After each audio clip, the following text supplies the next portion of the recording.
you can really build much faster than if you try and do everything. Now, don't get me wrong. I know that, when you first start a business, you're bootstrapping and doing everything, Right. right?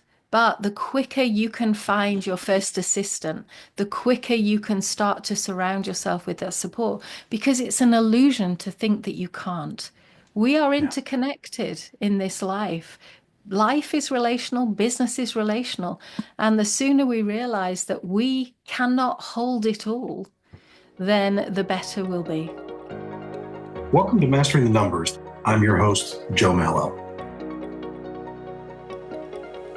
Very excited to talk again with my guest today, Jayne Warrilow. She is the founder of Sacred Changemakers in the Columbus, Ohio area. Jayne, thank you very much for taking a few minutes to spend it with me and our audience. Oh, Joe, thank you so much. I'm excited for our conversation coming up, and it's an honor to be here. So thank you. Thank you very much. Thank you much. To get everything started, can you share with the audience more about Sacred Changemakers? Sure. Sacred Changemakers is, I know it's a weird title for what I do, but it really is my legacy work now. I've been a business and executive coach for over 30 years, working a lot in leadership development in the global space, as well as with coaches and entrepreneurs. And I veer towards, and always have done, towards a more conscious approach, I guess, to business and leadership. And Sacred Changemakers came about because in 2019 I was with my daughter who was giving birth, and I held my granddaughter in my arms for the first time and had this overwhelming bone deep sadness, as well as the tears of joy. I have to say they were there first, but the bone deep sadness, and it forced me to reflect back on my career and really think about how successful I'd been. From the outside in, I've run a number of multi-million dollar businesses, started them, created them, run them, and exited them as well, and done really well. And I've changed a lot of lives as well, and organizations, and I've made a lot of people an awful lot of money. But was that enough? Here I am holding this new soul in my hands, and my daughter's married a Peruvian. She's also from England. So I've got this multiracial female that's going to grow up to be, a woman in a man's world. And I realized very quickly this is not the world I wanted to bring her into. Yeah. And I also believe the biggest lever for change we have is business. And so Sacred Changemakers was formed to start a conversation about the value that business can bring beyond just profit, beyond Yeah. the more conversation that seems to dominate most boardrooms that I've been in. And so it really is about reimagining business. And that begins with the way that we do change, really. Because I realize when I look back on my career that I've spent most of my time with my clients in what I now call the I, me, mine conversation. My leadership, my business, my career, my life, my relationships, whatever it is, it's the I, me, mine. And I can Yeah. count on, or I could count on one hand back in 2019 when I did this reflection, the amount of times I'd opened the conversation up to something wider, like what does the world need from you and your business and your leadership? And if you were to hold your leadership as sacred, what would be different? So sacred is about the fact that I believe we all have a calling. I believe that we're being called to leadership right now in the world that we live within, and that sacred and change making don't normally go together, just like we don't normally talk about sacred in business. But when I Yeah. ask my clients that question, the most incredible exponential things come out. And so, yes, we're positioned like in the middle of purpose and profit because they're both important. But I do really work with the people that want to shape a better future for our world and do that through business and leadership and change. Yeah, I think that's a great mission. You've run a couple businesses, multiple businesses before this one, but focusing on Sacred Changemakers, what have been some of the biggest challenges that you've faced to this point that you've had to overcome? I think it's been busting the myths. Yeah. Busting the myths that purpose and profit can't sit alongside each other. Like if you look out into the marketplace, we have for-profit businesses that are driven towards profit in very transactional ways, and this whole conversation around more, more, more. And then we have not-for-profit businesses that are meaningful and purpose-driven and doing great work in the world. And we've started to get emerging, things like B Corp, social impact businesses that kind of sit in the middle way. And my argument really is that if you look at the history of capitalism, business has always been about value, not just about stakeholder value, but about Yeah. value for everyone that touches the business. And also, humanity needs to come back into business. And so, for me, I think one of the challenges has been the disruptive nature of the business because it's almost like everybody's swimming that way and I'm swimming in a different way.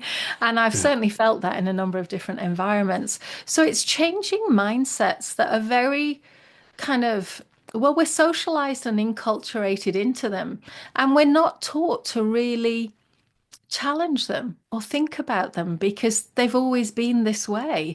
And so, if I think in my lifetime, I think it was about the 1970s when we really started doubling down on the for-profit conversation and efficiency and trying to squeeze as much, profit as we could out of everything that we do in business. But this has led to us losing our soul. It's like we've forgotten that business is relational. We've forgotten that these are actual humans with lives. And COVID woke us all up, I think, to that. And Yeah. so now I can see there's a sea change. And in actual fact, some of the challenges I'm speaking of here are more in America than they are in Europe. Europe is a lot further along with this conversation than America is. And I'm talking generally here, I get that. But that's been Yeah. my experience. And so the biggest myth is getting people to value, I think, what I value, and looking at Yeah. things in a different way and, really starting to see what is possible when Yeah. we journey beyond profit. Yeah. Yeah, I mean, everybody is really focused on profit. I mean, you hear about it day in and day Yeah. out. So And I'm not it's negating it, Joe. no, Please of don't course think I'm not. negating it. I'm Yeah, no, not. But it's like a yes and conversation. right, right. Yeah, I think there's always a place to have them mix perfectly together. Yeah. So in the growth of your company, is there anything that you would have done differently from perspective of growing it over the last few years? Yes, there is. Tell me. Well, it's to do with this myth busting. Yeah, So I think alignment is very important in leadership and business. And we talk about alignment in terms of like business goals and, numbers and those kinds of things. But we don't often stop to think about how aligned is the work that I'm doing with the person that I am and what matters most to me. And so for a long time in my career, I delivered up to the market what I thought it wanted. It did want it, so I did very well. But inside, it wasn't that fulfilling for me. yeah, And I think I could have got here earlier. right. Life had to show me a few things before I got here. But I think one thing for me is that I now know I can be purpose driven and profitable. And it's taken me a while to break through that myth myself. And so embodying as a leader what you believe and what matters most, and then aligning that with the work that you do in the world, I think is so very important because we all read energy, we can tell. And I believe that I'm kind of a little bit irritated with myself that I didn't start this work earlier because it is profound. It really is. Yeah, And it's also we now know we have the data that shows that purpose-driven organizations outperform, transactional organizations 14 to 1. That's not, yeah, we're not talking about you doubling your bottom line here. We're talking about much more than that. And not only that, it feels good. right, right. It feels like the right thing to do. Well, I think when all of us find something that has meaning when their work has meaning in that same way, it makes it that much better or more fun to go to Yeah. work. Absolutely. less stressful. You're going to find less burnout from the employees if Yes. it's more And why purpose do we driven. think that's normal? It's not normal for people to hate going to work. It's not normal for the Edelman Trust Barometer this year to be at the lowest level it's ever been, Yeah, right? And yeah, that includes for business and leadership. So why has this become our new normal? I feel like the pace of change has got us to a place where we can't actually keep up with the outcomes, and we just need to right. pause and realign. Yeah, yeah. I think that's probably a great idea. So let's take this a little bit different direction. I talked to everybody about finding some form of balance between their personal and professional lives, really, in a way, and I mentioned it a second ago, really to help avoid that burnout that happens so often with business owners or just employees of Yeah. corporations. How do you try to balance that personal and professional life? You know, it's interesting. As I've stepped into this space where I'm doing the work that matters most to me, that differentiation between work and life is almost integrated. It's like I'm not two different people now in two different Yeah, spaces. I can be Jane wherever I am. And so, yeah, what I've learned, and I've learned this through working with many clients in this space as well, is that if there's a gap between who you truly are and what matters most and what you're doing on a daily basis, almost on a routine basis, you're going to burn out because it feels like, and this is the words of my clients. It feels like you're just a hamster on a wheel and you've got to run faster and faster and faster because the pace of change is going faster. And, we're trying to squeeze more efficiency. We're trying to get more out of our employees for less. We're trying to make more profit year on year on year, whereas costs are going up, at an exponential rate right now. And so it's almost like the pace of change has outpaced us. It's outpaced life itself with technology and everything. And so it's really, really important that you don't lose yourself in your leadership in your business. right. What I mean by that is, every now and again, just take a pause and look at where you are. Look at how you're spending your time because we think, okay, I'm going to go and do this and they're going to give me this money. Is that a fair exchange for the work that you're doing? And this is a very intimate personal question. And for everyone, the answer will be different. But if it's not, then what could make it fair? Like, what do you need to feel like yourself at work? Can you take yourself to work? Can you take yourself to your business? And if not, what needs to realign? Because Yeah, it's one thing to say we can block our time, we can do the Pomodoro technique, we can do all these things, but that's managing time, and time's out here. But yeah, who are you becoming by doing this work day in, day out? And is that the direction you want your life to go in? Or is it something else? And these are yeah. deep, deep questions. These are not just things you can reactively answer. These are Right. questions to live into and really Yeah, allow your life to show you the way. yeah, yeah. So to to add on to that, how important do you think it is to have a support team, whether it's at home, whether it's at work, to help guide you to find that purpose and guide you to find that integration between business and personal? Oh, it's so important. We've taken individualism and we've stuck it on a pedestal. And it's like Yeah, leaders think they need to be lone wolves. We've forgotten that life and business is relational. If you don't have support at home, I can tell you that's the number one thing that derails my clients is home issues with children, with family, mm-hmm. with their primary relationship, whatever it is. That's the biggest derailer of leadership careers, in my experience, right? Yeah, So that is so important. And again, it comes back to alignment. Like, do you have support in what you're doing? Do you have a team around you? Because nobody's got a full deck of cards. So right. we need, I mean, there's a great quote by one of my colleagues, Dan Sullivan, and he says, when you're an entrepreneur and you're in business on your own, very often you say, okay, I need to do something now. We need to grow. We're ready to grow. How do we do that? Like, what do we do? What? And he says, it's not what, it's who.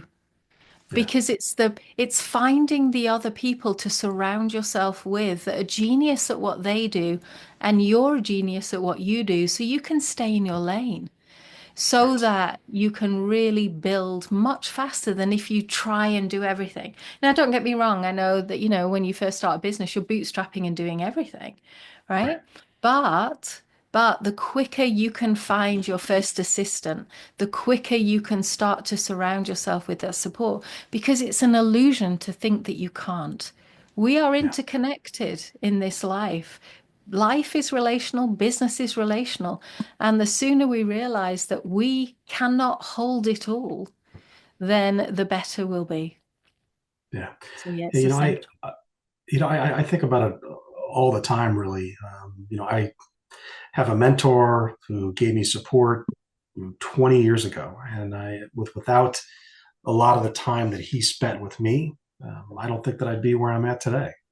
Yeah, So I think it's so critical to have people to lean against, and you can't do everything. And I always say can't. the more you delegate, the more and the quicker you can grow. Yeah. And if anyone doesn't believe that, wherever you're sat now when you're listening to this Yeah, podcast, have a look around you. Have a look at how many products are around you that have been created by people that you don't even know. You have never yeah, seen. They're faceless. You couldn't be here listening to this podcast without a whole crowd of people that have created maybe the phone that you're listening to this on or whatever it is. So it's an illusion that we're individualistic. We're not. We couldn't be. We couldn't live in this life without other people. yeah. Very true. So, what about motivation and focus? How do you? I mean, this is the second time I've talked to you. Yeah. I know you have just from talking. I know you have a lot of motivation. You're very focused. How do you maintain that day in and day out through all the stresses and everything else we go through as business owners? I think motivation's overrated. And if you're having Yeah. to do motivational seminars and read motivational books, it's because you're doing something that doesn't matter to you. Once you find what matters most to you, that's your motivation. It comes from the inside out. This work that I'm doing at Sacred Changemakers is not intellectual work that I've created with a strategic plan. And believe me, strategy is one of my strong points. I've had to transcend that to listen deeply to where the work wants to take me. This is not just work I choose to do. This is work I can't not do. Even if I made no money at this, I would still be doing this work. And that is true motivation that comes from a deeper space inside because it's not just what I do, it's who I am. So I Yeah. don't need any motivation because this is so very important to me. Yeah. So, in a way, you're saying those individuals that need motivation on a day to day basis, they're probably not in the right place work wise. They're not truly doing 100% of what they want to do on a day to day basis, whether it's purpose driven or not. Well, that might be true, but it also might be true that there is meaning in their work that they just haven't uncovered yet. Yeah. So that's true as well. I mean, it could be that they're in a toxic work environment and they need to get out. I mean, that's also true. Right. But it could Yeah. just be that they haven't aligned, they haven't done the inner work to figure out what does matter most to them. Because Yeah. apathy in our culture, in modern society, is massive. And what I mean by that is, we live lives, we go to work in places that we don't want to go to, and we come home and watch Netflix and just try and escape the life we're living in. And that's not a great formula for life. So what is Yeah. it that you want? It's just a simple question. What do you want from your life? And if you can get a sense of that, then you can start aligning with what matters most. Yeah. I like that. So, what are some of the biggest differentiators between you and any of your, I'll say, competition or companies out there that might be similar to you? What are the biggest differentiators that you haven't Uh, already shared with us? I know. I think I almost feel like the opposite to everyone Yeah. else out there. Um, I I'm not motivated by money. I'm motivated by impact. What does that mean? That means I truly care. And that's not just a marketing slogan, and purpose isn't just a marketing slogan either. And so this work that I do is deep work, and it's backed by deep research and rigor. And like I've already said, for me, I speak the truth. And I've come through I've done a lot of my own inner work to be able to do that in a way that's not confronting. But I do tell leaders things that other people won't tell them. We all know it. The whole team is thinking it, but Yeah. nobody's speaking it out loud. And so that it's hidden. They're just in the dark. But I in the past I've been called in as a coach because, so this was one contract I got. Said, we've got this new CEO, and when he walks into the room, he just sucks all the oxygen out of the room. Like he's just a complete arsehole. And so I'm beginning this coaching with him, and he absolutely is. His ego was a mile high and a mile wide, and there was no access points for anybody else. It was like Teflon, everybody just bounced off him. And so we had to have a challenging conversation. But what was interesting was he actually wasn't an asshole. He was just doing the best he could, but Yeah. he just needed a different kind of steer and different Yeah. guidance. So I think that's also important. The truth is important to me. The impact that we have in our Yeah. lives is important to me. And I know beyond a shadow of a doubt that we're all having an impact every minute of every day. The real question is, are we having the impact we want to have? And in our Yeah. world today, so much of our impact is hidden. Yeah. And it's realizing that we are all interconnected and we're all in this together. And if this podcast is about the numbers, but one of the things I have said to a number of executives is if you think profit is more important than impact, then try holding your breath and counting all your money because you won't Yeah. get very far. And that's Sure. why we need to start thinking about wider things like the impact we're having on the Yeah. planet and the climate. And we won't have a future. We literally are the generation that will decide if humanity continues or dies. Yeah. This is the work that we are here to do in our generation. So Yeah. it's pretty important. Pretty important. Very important. Very important. So, where do you see your business in the next 12 to 36 months? I see it growing, but not in any kind of like fast, forced, exponential way. I see it Yeah. growing in a very organic way. And in fact, yeah, that's what's really important to me. I don't like pushy marketing. I don't like force. I'm much more into building this business like a garden, or being the lighthouse. Like, I don't want to be the butterflies flying around trying to find my clients. That's not Yeah. the way that I do business. I'm just going to build this amazing thing, and we are growing out our resources at the moment, Yeah. and attracting in the right people. So, when you ask me that question, it's really interesting because, in a way, I'd like to challenge the question itself and say that is a very transactional question that we ask a lot in business.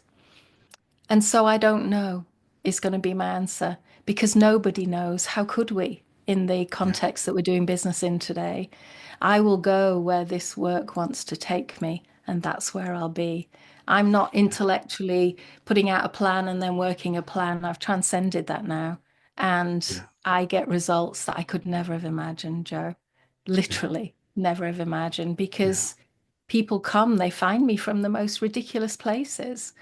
And yeah, it's a much more, it feels much more exponential to do business in this way. Doesn't mean Yeah. my intellect is not important. Wow, it's served me so well for 30 odd years. It will continue to serve me well, but it's not my only servant now. Now I'm listening deeply. Yeah. And yeah, it'll be what it wants Well, to be. well, I look forward to seeing where it goes from here. So we'll Thank you, definitely have to Joe. stay in touch on that. So last two questions. What's the best business advice you think you've ever received from somebody? I'm going to say something that, in a way, is a bit of a cliche, but I really mean it. And it's something I'm still living into. And the beginning of it is be yourself. If you can't be yourself in business, there's a problem. Focus on what matters most, which is always about priorities and energy management, not time management, because that feeds into your motivation.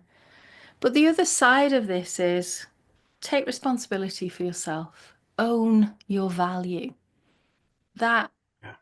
that is something that I'm still living into, owning my value.